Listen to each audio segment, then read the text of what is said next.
Assalamu alaikum wa rahmatullahi wa barakatuhu and good morning to everyone present in this session.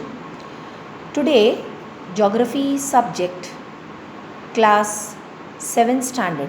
Welcome to Sarosh Digital Learning. In the previous session, we have started chapter number 10, Human Settlements. Today we shall continue this lesson, page number 64. Here, figure 10.3. This is a type of settlements. You have to observe this figure and discuss the following questions. We will discuss. The first question is, what is the difference between the human settlement at A and B?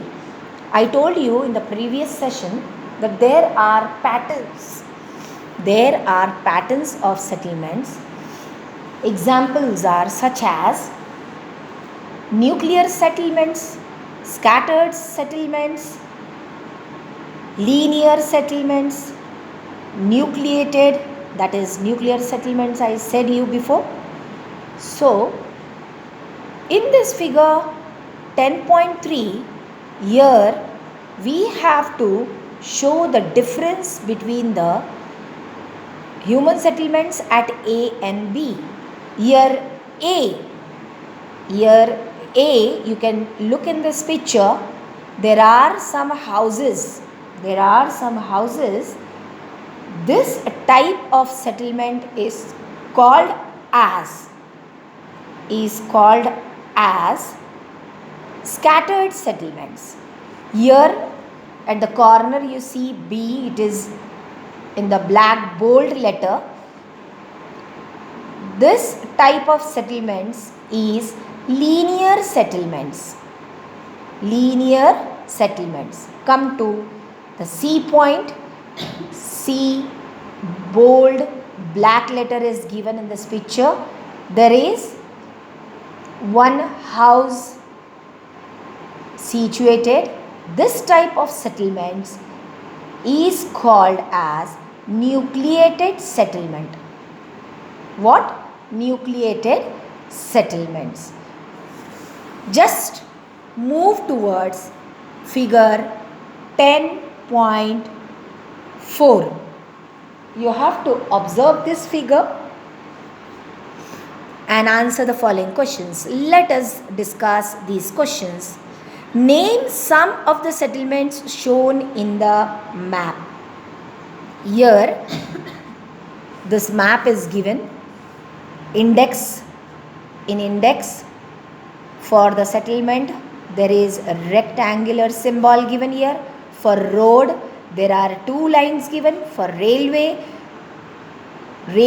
track symbol is given. For contour, it is given as zigzag.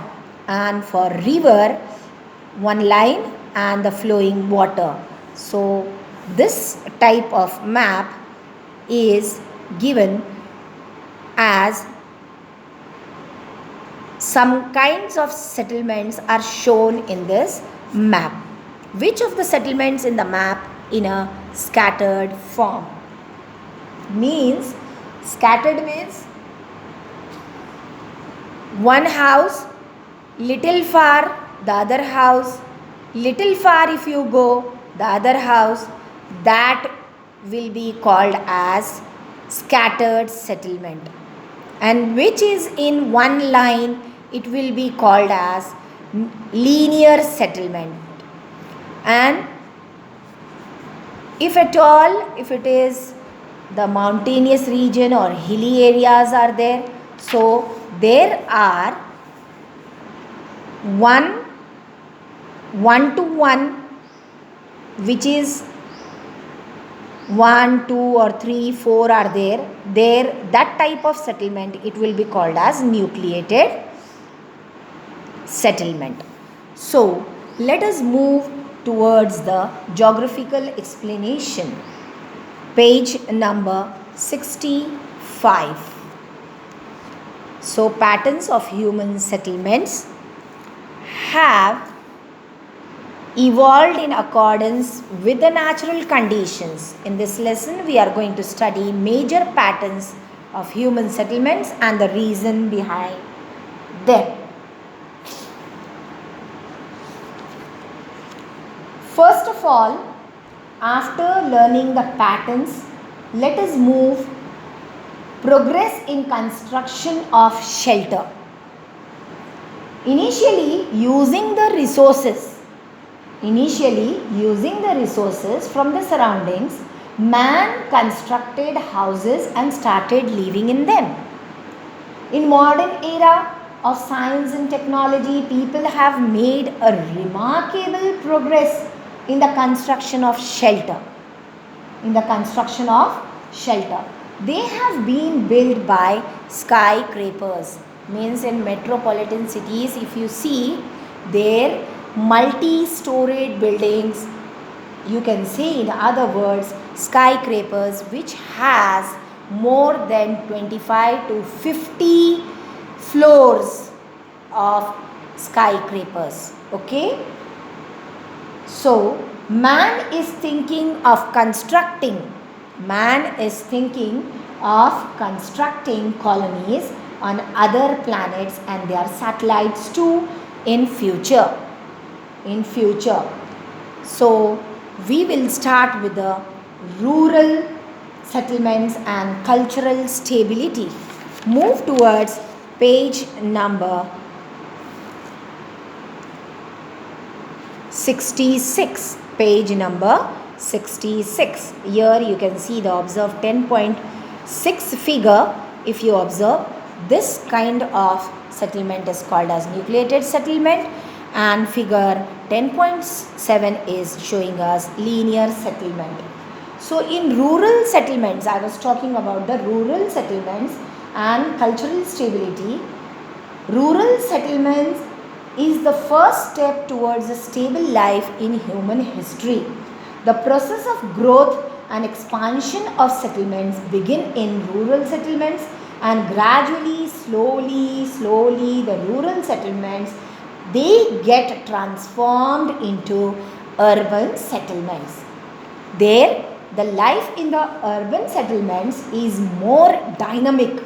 On the other hand, the life in rural settlements is comparatively little bit traditional. Thus, rural settlements preserve the cultural stability. Now, correlation between rural settlements and urban settlements.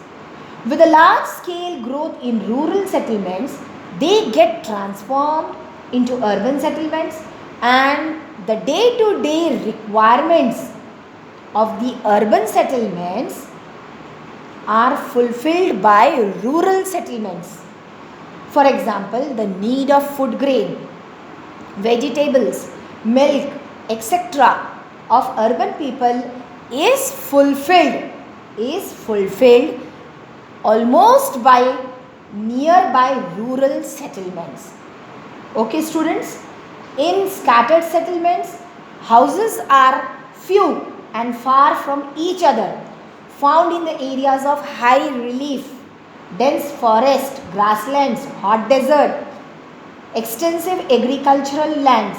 There you will find which type of settlements, students? Scattered settlements. And their characteristics are distance between the scattered settlements can be clearly seen. Limited population in settlements. Inadequate facilities and services in settlements. Settlements are free from pollution.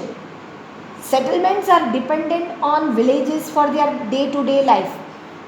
Here, if the houses are scattered far, so there the need, whatever they require in their day-to-day life, so it goes little difficulty. It goes little in difficulties. That's why their inadequate facilities are and services are there in that type of settlement. It is totally dependent on nature. Okay students, next comes towards the nucleated settlement. Houses are close to brooks, rivulets, rivers, lakes, reservoirs, water fertile plains, transportation facilities, defense, health, education and religious factors influence the rise of nucleated settlements. Okay, houses are close and they are in rivulets, rivers, brooks just nearby or to the reservoirs where the water body is there, and their characters are houses are close to each other, social services are available in these settlements, settlements attain particular shape, settlements have narrow roads in their old parts, settlements have better social life. Okay students, let us move to the last settlement, that is linear settlement. Here houses are along roads, railways, sea coast, foothills, etc. Settlements are narrow in shape and spread along a straight line. Settlements are seen along coastal tracts, major rivers, national highways and state highways in India. So here it is in the linear form. Houses are built in the linear form in straight line, where the settlements are seen along the coastal tracts, major rivers, national highways and state highways in India. And their characteristics are settlements are along single line. As a settlement grows, multiple lines emerge over there. Roads in settlements are parallel to each other. Besides houses, some shops are also seen in linear settlements. So, we have completed this chapter students. Thank you for today.